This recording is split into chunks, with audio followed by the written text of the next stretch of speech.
दोस्तों अगर practical knowledge चाहते हो तो ये वीडियो काफ़ी ज़्यादा इंपॉर्टेंट आपके लिए होने वाली है। आज काफ़ी इंपॉर्टेंट वीडियो लेके आया हूँ जिसमें हम प्रैक्टिकल नॉलेज जानेंगे। काफ़ी चीज़ें मैं आपको बताऊँगा, टाई रॉड, प्लम बॉब, जो कॉलम के बीच का डिस्टेंस, मतलब इतनी ज़्यादा है, 10 से 15 चीज़ें होंगी जो आपको जब भी साइट पे जाओगे ये चीज़ें काफ़ी काम आएंगी। आप थैंकफुल होंगे कि आपने ये चीज़ें देखी हुई हैं और आपको ये चीज़ें पता हैं। जो सबसे स्टार्ट में मैं आपको बताऊंगा वो भी काफ़ी ज़्यादा इंपॉर्टेंट चीज़ है। हमारी स्लैब हो गई, कास्ट हो गई वो, तो उसके बाद आपको एज ए साइट इंजीनियर क्या रिस्पॉन्सिबिलिटी रहती है, क्या क्या आपको करना है। जैसे ही आपकी कंक्रीट हो गया, जैसे मैंने कहा था 1 घंटे के बाद आपको स्प्रिंकलर से पानी मारना स्टार्ट कर देना है, मतलब थोड़ा थोड़ा पानी उस पर डालते रहना है। तो ये किस लिए हम करते हैं, जैसे मैंने कल भी बताया था, जो श्रिंकेज क्रैक्स हमारे स्लैब में दिखने लग पड़ते हैं। जैसे आप सामने देख रहे हो, ये हुआ क्या है, यहाँ पे अच्छे से जैसे मतलब कंक्रीट सेट होने लग पड़ता है। अपना सेटिंग टाइम पे, इनिशियल सेटिंग टाइम जो रहता है उसका 30 मिनट के बाद वो स्टार्ट होता है, तो हाइड्रेशन प्रोसेस होता है, तो उसमें क्रैक के चांसेस काफ़ी ज़्यादा दिखते हैं। अगर टेम्परेचर काफ़ी ज़्यादा है उससे भी श्रिंकेज क्रैक्स आते हैं, ज़्यादा ठंड है उससे भी श्रिंकेज क्रैक्स आते हैं। तो एक आपको टेम्परेचर मेंटेन करना पड़ता है क्रैक से बचने के लिए। तो ये रीज़न मतलब रहता है क्रैक्स का। तो ये क्रैक्स आप जैसे ही आपका मतलब 30 मिनट हुए तो उसके बाद थोड़ा थोड़ा पानी आपको छांटना शुरू कर देना, मतलब स्प्रिंकल करना शुरू कर देना। ये बात हो गई मतलब कंक्रीटिंग के दौरान। दूसरे दिन आपको जैसे ही, क्योंकि जो आप वो पाली होती है जिसे हम ऐसे जो पॉन्डिंग के लिए हम छोटी छोटी सी दीवार करते हैं जो हमारे 40 mm हाइट होती है पानी भरने के लिए, वो प्रोसेस आपको करना ही करना है। लेकिन तब तक उसमें क्या होगा, टाइम लगेगा काफ़ी। अगर बड़ी आपकी स्लैब है तो उसमें आपको टाइम लगेगा। तो आपको क्या करना है, वहाँ पे जो जूट के हेजन होते हैं, मतलब बोरी जिसे हम बोलते हैं, वो आपको बिछा देनी है। अगर छोटी स्लैब है तब तो आपको पूरे में डाल देना है, तब तक वो पाली पूरी नहीं बनती, तब तक आपको उसको क्यूरिंग करते रहना है, नहीं तो श्रिंकेज के चांसेस और ज़्यादा बढ़ जाते हैं। जब तक वो पाली नहीं बनती है तो आपको पानी स्प्रिंकल करते रहना है। और अगर आपकी स्लैब काफ़ी ज़्यादा बड़ी है तो पॉसिबल हो जहाँ स्लोप है वहाँ पे तो पानी नहीं रुकेगा, तो वहाँ हेजन डाल देने, और जहाँ स्लोप नहीं है, थोड़ा गड्ढा वड्ढा है, वहाँ पानी आपको फिलअप करके रखना है कि थोड़ा बहुत पानी स्लैब को मिलते रहे।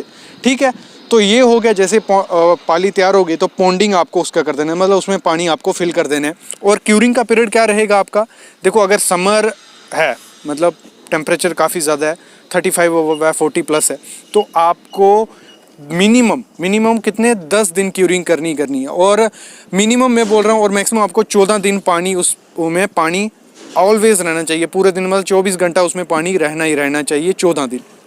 लेकिन अगर आपका कोल्ड रीजन है, मतलब ठंडा एरिया है, ठंडा मौसम है, तो आपको मिनिमम 7 दिन क्यूरिंग करनी है, और मैक्सिमम आपको 10 दिन क्यूरिंग उसमें करनी है। ठंडे रीजन में ज़्यादा उसमें कुछ इतना करने के नहीं है। लेकिन इसमें एक चीज़ आपको ध्यान रखनी है कि जब भी आप ऑर्डिनरी पोर्टलैंड सीमेंट यूज़ कर रहे हो तो आप 7 से 10 दिन क्यूरिंग कर सकते हो। लेकिन जब उसमें एडमिक्सचर्स ऐड हो गए, मिनरल्स ऐड हो गए, फ्लाई ऐश वगैरह ऐड हो गई, तो आपको क्यूरिंग ज़्यादा दिन तक रखनी है, मतलब 14 दिन मिनिमम आपको क्यूरिंग करनी ही करनी है। ठीक है, ये चीज़ें आपको ध्यान रखनी होती है एज ए साइट इंजीनियर। जब भी आपकी स्लैब कॉस्ट होगी तो उसके बाद आपको क्यूरिंग का प्रोसेस स्टार्ट कर देना है। और जो आपके श्रिंकेज क्रैक्स आ गए, आपने क्यूरिंग उस टाइम नहीं की लेकिन आपको क्रैक्स दिख रहे हैं अपनी स्लैब में, तो उसको अच्छे से फिनिश कर देना है। वो फिनिश कैसे करोगे, जो सीमेंट हमारा होता है उसकी स्लरी बना के उसमें SBR केमिकल आता है। कोई भी केमिकल आपके पास वहाँ पॉसिबल है वाटर प्रूफिंग का, या तो SBR आप डाल सकते हो। उसकी स्लरी अच्छे से बना के जब तक ग्रीन कंक्रीट हो, मतलब तभी आपको जैसे ही श्रिंकेज क्रैक्स आपको दिखना स्टार्ट हो गए, मतलब सेट नहीं होना चाहिए, उसका फाइनल सेटिंग टाइम अगर हो गया तो फिर थोड़ा क्रैक्स फिलअप में चांसेस कम होते हैं, उसमें लीकेज के चांसेस बढ़ जाते हैं।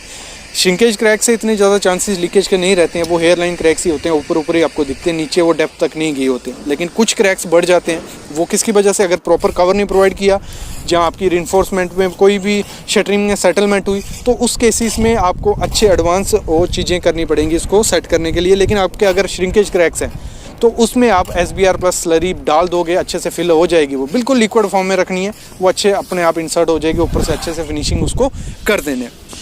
तो ये चीज़ें आपको ध्यान रखनी है एज ए साइट इंजीनियर जब आपकी स्लैब कास्टिंग हो जाए। और जो भी आप उसमें दूसरे दिन डी शटरिंग की जाएगी, जो उसकी साइड्स होंगी उसको डी शटरिंग कर सकते हो आप 17 घंटे के बाद, 17 आवर के बाद। तो उसमें वो देख लेना आपने कहीं भी हनीकॉम्ब वगैरह हो तो उसकी आपको फिनिशिंग कर देनी है। और साइड के लिए आपको वहाँ तो पॉन्डिंग नहीं कर सकते, वहाँ पे आपको जो जूट ये होते हैं कंतान, वेट हेजन, तो इसको आपको डाल के उसकी प्रॉपर क्यूरिंग करते रहना है 14 दिन। कि शेयर की क्या होती है, टाई रोड क्या है, डोवेल्स क्या है। फिर हम बात करें कि मेरे को कमेंट आ रहा है कि सर सर्कुलर कॉलम का हम कैसे, जो स्टार्टर होता है उसका वॉल्यूम कैसे निकालते हैं, वो बताऊंगा। प्राइमरी भी सेकेंडरी भी अच्छे से विजिट करवा के बताऊंगा। और डोर का जैम क्या होता है, वो सब चीज़ें इस वीडियो में क्लियर होने वाली है। तो हम स्टार्ट करते हैं शेयर की से। तो शेयर की क्या होती है, देखो जो सामने आप खड्डे खड्डे देख रहे हो बीम में, ये प्रॉपर से की गई नहीं है, लेकिन कॉन्सेप्ट क्लियर हो जाएगा आपका। शेयर की हम प्रोवाइड करवाते हैं जहाँ भी हमारा जॉइंट आता है। आपने मोस्टली शेयर की सुनी होगी, आप जब डिग्री कर रहे होंगे अपनी, तो उधर रिटेनिंग वॉल का जब हम डिज़ाइन करते हैं तो उसमें हम नीचे में शेयर की प्रोवाइड करवाते हैं। वो क्यों, मतलब एक बॉन्ड बनी रही, मतलब जैसे एंकरेज चाहिए होती है ना, वही काम शेयर की यहाँ करती है। जब दूसरा कंक्रीट होगा इस कॉलम में, जैसे आप कॉलम देख रहे हो सामने, स्टार्टर हो गया, स्टार्टर के बाद यहाँ कॉलम किया जाता है।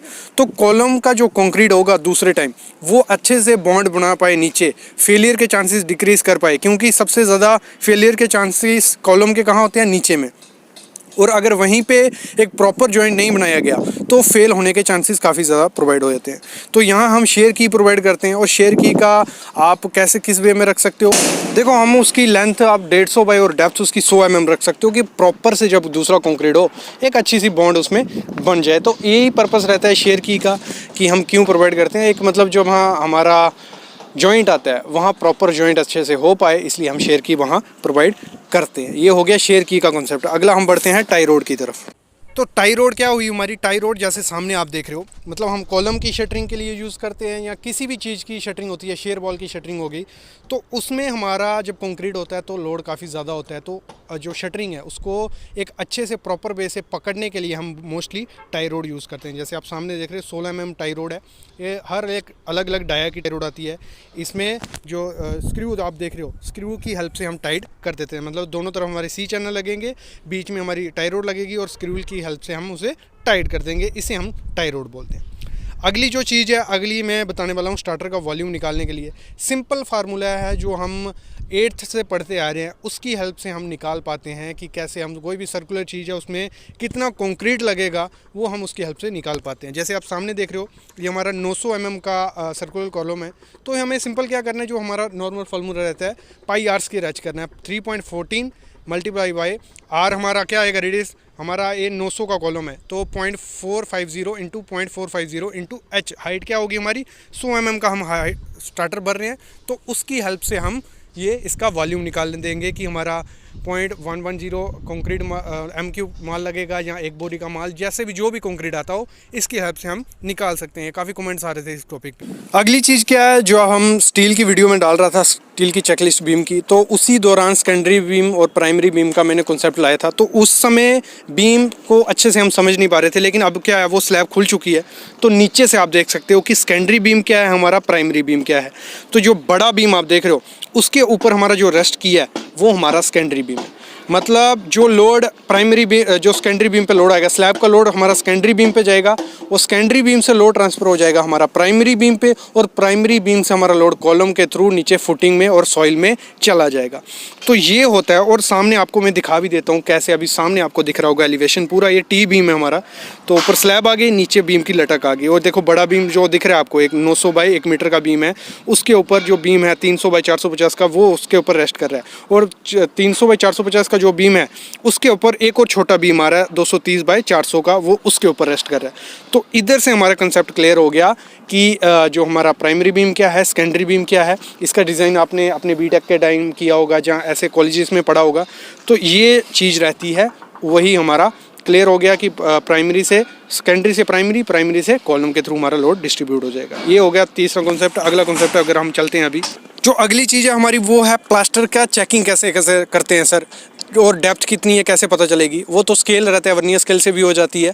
बाकी जब डेप्थ के लिए मैंने एक पहले कॉन्सेप्ट बनाया था, जब हम चेकलिस्ट कर रहे थे कि प्लास्टर कितना चढ़ाएं हम, कितनी दीवार पे प्रॉपर प्लास्टर आएगा, वो कैसे चेक करते हैं, वो वीडियो आप देख सकते हो। उसमें पता चल जाएगा कि प्लास्टर की थिकनेस कितनी आ रही है। पहले जब एक बार प्लास्टर हो जाता है, उसको हम चेक कैसे करते हैं, सामने आप देख रहे हो, एक फंटी की हेल्प से हम चेक कर सकते हैं, डोरी की हेल्प से हम चेक कर सकते हैं कि प्रॉपर प्लास्टर हुआ है कि साउल में हुआ है। नहीं तो साउल से भी थोड़ा बहुत आप चेक कर सकते हो, लेकिन प्रॉपर हम फंटी को चारों तरफ घुमा के उसके साइड पे गैप देख सकते हैं कि कहाँ पे गैप आ रहा हो। तो उधर से हमें आइडिया लग जाता है कि कितना ज़्यादा प्लास्टर में गैप है, मतलब 1-2 mm है तो एक्सेप्टेबल है, लेकिन अब कभी ज़्यादा हो तो वो एक्सेप्टेबल नहीं होता है। इस जो सामने फंटी देख रहे हो इसकी हेल्प से हम चेक करते हैं। ये क्वेश्चन आपके द्वारा पूछा गया कमेंट में। अगला जो क्वेश्चन पूछे गया आपकी तरफ से कि डोवल क्या होते हैं और प्रॉपर अच्छा केमिकल कौन सा है उसको यूज़ करने के लिए। तो डोवल होता है क्या है? डोवल वो है हमारा पुराना कंक्रीट सरफेस है, उधर हमें एक्सटेंशन करनी है, नया कुछ बनाना है। मतलब आगे लगा लो 2 रूम आपने बना के रखे हैं, स्लैब वहीं तक है और आगे आपको स्लैब करनी है, तो सरिया क्या करेंगे? तो उसमें हम डोवल यूज़ करते हैं, ग्राउट करते हैं डोवल्स, होल करके उसमें हम सरिया डालते हैं। और सरिये के लिए अच्छा केमिकल कौन सा है? फिशर केमिकल, सामने आप जो देख रहे हो जहाँ हिल्टी केमिकल वो भी आता है। और डोवल हम उसे बोलते हैं, मतलब हमारा जैसे क्या होता है कॉलम हो जाते हैं हमारे और बीच में हमारा लिंटल हमें डालना होता है और लिंटल का सरिया हमने प्रोवाइड नहीं किया होता, तो वहाँ हम होल करके लिंटल का सरिया ग्राउट करते हैं और फिर वहाँ हमारा वो प्रोसेस पूरा लिंटल का किया जाता है। तो डोवेल क्या हुए? मतलब किसी चीज़ की कंस्ट्रक्शन के आपको एक्सटेंशन करनी है, वहाँ स्टील बार नहीं है तो आप वहाँ स्टील बार लाओगे, उस प्रोसेस को हम डोवेल बोलते हैं। जहाँ हम पहले ही कंस्ट्रक्शन के टाइम ही डोवेल छोड़ देते हैं, एक्सटेंड करके सरिया अल्टरनेट करके छोड़ देते हैं कि बाद में हम उसे यूज़ कर सके, तो वो हमारा डोवेल हो गया। और अच्छा केमिकल कौन सा है हमारा? फिशर या हिल्टी का आप यूज़ कर सकते हो, वो अच्छा केमिकल मार्केट में अवेलेबल है। नेक्स्ट जो क्वेश्चन है वो डोर जैम क्या होता है? तो डोर जैम सिंपल एक मतलब वर्ड यूज़ किया जाता है डोर जैम। ये सामने आप देख रहे हो, चौखट भी हम जिसे बोलते हैं, और एक ग्रेनाइट की चौखट होती है, वुडन की चौखट होती है, तो उसे हम डोर का जैम बोलते हैं, डोर जैम।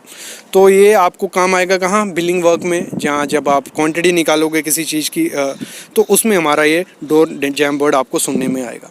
तो ये हमें क्लियर हो जाए कि हमें कितना मैक्सिमम डिस्टेंस रखना होता है कॉलम के बीच में, मतलब मिनिमम कितना रख सकते हैं और मैक्सिमम कितना रख सकते हैं, और क्या क्या चीज़ें ध्यान देनी है। अगर हम हमारा डिस्टेंस 7 मीटर हो गया या 40 फुट हो गया, 50 फुट हो गया या 10-12 फुट है, तो उसमें क्या क्या चीज़ें हमें ध्यान देनी होती है, वो चीज़ें आज इस वीडियो में मैं क्लियर करने वाला हूँ। तो कंप्लीट वीडियो देखना, इसमें फुल वीडियो जब देखोगे आप तो आपको आइडिया लगेगा कि क्या सही है और क्या गलत है। ऐसे बीच में छोड़ दोगे, क्योंकि इस पर 2-3 वीडियो मैं बना चुका हूँ, वो देखने के बाद ही लोगों के माइंड में आ रहा है कि सर ऐसे करेंगे तो ऐसे क्या होगा और ऐसे क्या होगा, तो वही मैं क्लियर करूँगा। ठीक है, तो स्टार्ट करते हैं। सामने आप बीम देख रहे हो, कॉलम देख रहे हो, तो इनके जो स्पान है वो स्पान काफ़ी ज़्यादा लंबे लंबे हैं। मतलब आप जो बड़ा वाला कॉलम देख रहे हो इसमें 13 मीटर स्पान है, मतलब 13 मीटर डिस्टेंस है दोनों कॉलम में। और कई में आपको दिख रहा है 3 मीटर है, 4.5 मीटर है, 3500 है। तो ये इससे क्या क्लियर होता है? देखो, आप जो मिनिमम डिस्टेंस आपको कॉलम के बीच में रखना है, मिनिमम आपको 2.5 मीटर रखो, 2.5 से 3 मीटर मिनिमम, 3 मीटर से कम नहीं रखने का, वो कॉलम का कोई फ़ायदा नहीं है। कुछ सिचुएशन में हम रखते हैं, मतलब कई कई जगहों पे आपने देखा होगा 2 मीटर भी होता है, 2.5 मीटर भी होता है। वो कहाँ होता है? जहाँ हमारी स्टेयरकेस हो, जहाँ कुछ स्ट्रक्चर ही ऐसा हो, वहाँ हम नॉर्मली केसेस में रखते हैं। लेकिन जो कमर्शियल बिल्डिंग आपने देखी, बड़ी बड़ी हाई राइज बिल्डिंग होती है 30 स्टोरी की, 40 स्टोरी की, उसमें आपको डिस्टेंस ऐसा देखने को मिलेगा, 15-15 मीटर भी देखने को मिलेगा, 12-12, 13-13, 14-14, 50 फुट या 40 फुट देखने को मिलेगा। वहाँ होता क्या, कैसे हम इस चीज़ को काउंटर कर लेते हैं? फिर हम रेजिडेंशियल बिल्डिंग पे भी आएंगे, जो हम छोटे मोटे ड्यूप्लेक्स बनाते हैं, छोटे घर बनाते हैं, उनमें मैक्सिमम मिनिमम कितना रख सकते हैं, कॉलम का साइज़ क्या रख सकते हैं, बीम का साइज़ क्या रख सकते हैं, वो भी मैं आगे बात करता हूँ। पहले हम कमर्शियल बिल्डिंग की बात कर लें, जहाँ आपने देखा होगा कि 13 मीटर 12 मीटर डिस्टेंस होता है। जो जैसे आप सामने भी देख रहे हो, जो कॉलम का साइज़ है 1500 बाई 1 मीटर का साइज़ है, और स्पान हमारा 12.5 मीटर है। और ये क्या होता है? ये डिपेंड होता है आपके कॉलम का साइज़, बीम की डेप्थ, मतलब इस पे आपका डिपेंड होगा कि आप कितना लंबा बीम दे सकते हो। ये आर्किटेक्ट प्रॉपर से उसको डिज़ाइन करता है कि ये जो लोड इस पे पड़ेगा प्रॉपर डिस्ट्रीब्यूट हो पाएगा, नहीं हो पाएगा। जैसे जैसे कॉलम का डिस्टेंस बढ़ता जाता है, वैसे वैसे हमारी बीम की जो डेप्थ होती है, विड्थ होती है, वो बढ़ती जाती है। और जो हमारी स्लैब होती है वो 1 वे नहीं रहती, फिर 2 वे स्लैब आपको उस एरिया में प्रोवाइड करनी पड़ती है। मतलब 3 केसेस हो जाते हैं। जैसे डिस्टेंस हमारा बढ़ेगा, कॉलम का साइज़ बढ़ेगा और हमारा जो बीम की डेप्थ होगी, विड्थ होगी, वो बढ़ती जाएगी, और स्लैब हमारी प्रॉपर उसकी डेप्थ और 2 वे स्लैब हमें उस एरिया में प्रोवाइड करनी पड़ती है। ये हमारी होगी बात कमर्शियल बिल्डिंग की। अब आते हैं हम रेजिडेंशियल बिल्डिंग, जो छोटी मोटी बिल्डिंग होती है, हमारी घर की बिल्डिंग हो गई, तो उस केस में हमें क्या करना होता है? उसमें हमें जो कॉलम का मिनिमम डिस्टेंस रखना है वो हमें 3 मीटर रखना है मिनिमम, और मैक्सिमम आपको 5 मीटर के ज़्यादा नहीं जाना है। क्योंकि उस केस उधर क्या करते हैं हम, जो कॉलम हम प्रोवाइड करते हैं वो भी छोटे होते हैं, मतलब मैं साइज़ बताता हूँ आगे, वो उनका साइज़ भी छोटा होता है, बीम की डेप्थ भी छोटी होती है, और जो हम सरिया प्रोवाइड करवाते हैं वो भी छोटा रहता है। तो उस केसेस में आपको 6 मीटर से मैक्सिमम नहीं जाना है, मतलब मिनिमम आपका हो गया 3 मीटर और मैक्सिमम हो गया 6 मीटर। तो मैं यही करूँगा 4 मीटर या 4.5 मीटर इस बीच आप अपने कॉलम का स्पान रखो। जहाँ हम बोले हमारे जो हो गया 13 से 16 फीट आपको रखना है। ये क्लियर हो गया केस। अभी हम बात करते हैं हमारे घर के जो कॉलम का साइज़ रखेंगे। अगर हम 4 मीटर या स्पान रख रहे हैं 4 मीटर, तो उसमें हमें कॉलम क्या प्रोवाइड करना है। तो उसमें कॉलम आपको देखो, हमें थोड़ा एरिया भी बचाना होता है। अगर हम बड़ा कॉलम दे देंगे अंदर की तरफ या बाहर की तरफ तो एरिया कंज्यूम होगा। तो कॉलम हम 9 इंच बाय 12 इंच का प्रोवाइड कर सकते हैं। अगर ड्यूप्लेक्स हाउस है, आपने सोचा है कि 2 स्टोरी हमें रखनी है, 9 बाय 12 का कॉलम प्रोवाइड कर दो। 9 की आपकी दीवार आ जाएगी और जो 12 का एरिया होगा वो बाहर की तरफ थोड़ा ऑफसेट रहेगा, अंदर की तरफ वो भी ऑफसेट आपको नहीं रखने। 9 बाय 12 का कॉलम हम प्रोवाइड कर देंगे। और जो हमारा बीम होगा ऊपर वो आप ऑफसेट दे के प्रोवाइड कर सकते हो 12 बाय 12 का, जहाँ आप 9 बाय 12 का उसमें बीम दे दो। और उसमें जो स्टील रहेगा, बॉटम में आपको 16 का सरिया 3 डाल देना है और टॉप में आपको 12 का सरिया डाल देना है। और कॉलम में हम सरिया प्रोवाइड करेंगे 4 नग 16 का हम उसमें प्रोवाइड कर देंगे। तो इस हिसाब से हम डुप्लेक्स को कर सकते हैं। लेकिन जो आज का वीडियो था वो प्रॉपरली किस चीज़ के लिए था, हमारा मिनिमम और मैक्सिमम डिस्टेंस के लिए। तो मिनिमम आपको 3 मीटर रखना है और मैक्सिमम आपको 5 या 6 मीटर आपको हद जाना है। ये हो गया हमारा फ्रेम स्ट्रक्चर का। तो इसमें आप ये चीज़ को ध्यान रखना ही रखना है। और जैसे मैंने कहा, आपको ऐसे कहीं से भी प्लान उठा के जहाँ खुद ऐसे कॉलम ये नहीं करना है कि 3 मीटर में मैं प्रोवाइड कर देता हूँ, कोई इशू नहीं होगा। ये चीज़ भी कई केसेस में फेल होते हैं, कॉलम फेल हो जाते हैं। आपको प्रॉपर आर्किटेक्ट या कंसल्टेंट से ये कंसल्ट कर लेना है कि हमें कितने पे प्रोवाइड करना है। बाकी अगर आप 3 या 6 मीटर पे प्रोवाइड करते हो और प्रॉपर कॉलम या बीम प्रोवाइड करते हो तो इतने ज़्यादा फेलियर के चांसेस काफ़ी ज़्यादा कम हो जाते हैं। और स्लैब में आपको ध्यान देना है, स्लैब में आपको 2 वे कर देना है। जहाँ स्पान ज़्यादा बड़ा हो जाएगा वहाँ बीम की डेप्थ भी ज़्यादा कर देनी है और ऊपर 2 वे स्लैब आपको कर देनी है। तो इस वीडियो से आई होप आपको आइडिया लग गया होगा कि आपको किस बेस में कैसे आपको कॉलम का maximum distance minimum distance provide करना है। इस पर 3-4 वीडियो मैं बना चुका हूँ, वो भी देख सकते हो। उसमें भी मैंने अच्छे से एक्सप्लेन करके आपको बताया है और थियोरेटिकल वीडियो भी है, उसमें दिखाया भी है कैसे करते हैं। और जो सामने आप देख रहे हो वो कमर्शियल बिल्डिंग है, इसमें स्पान काफ़ी ज़्यादा है, बीम काफ़ी ज़्यादा बड़े हैं। लेकिन रेजिडेंशियल बिल्डिंग में हम छोटी की तरफ जा सकते हैं। तो ये था आज का वीडियो। ऐसा ही वीडियो एक और आपको शाम को देखने को मिलेगा इंटरव्यू क्वेश्चन पे, शेयर की पे। तो उसके लिए प्लीज़ चैनल को सब्सक्राइब कर लो और बेल आइकन ज़रूर दबा लो। Thank you guys.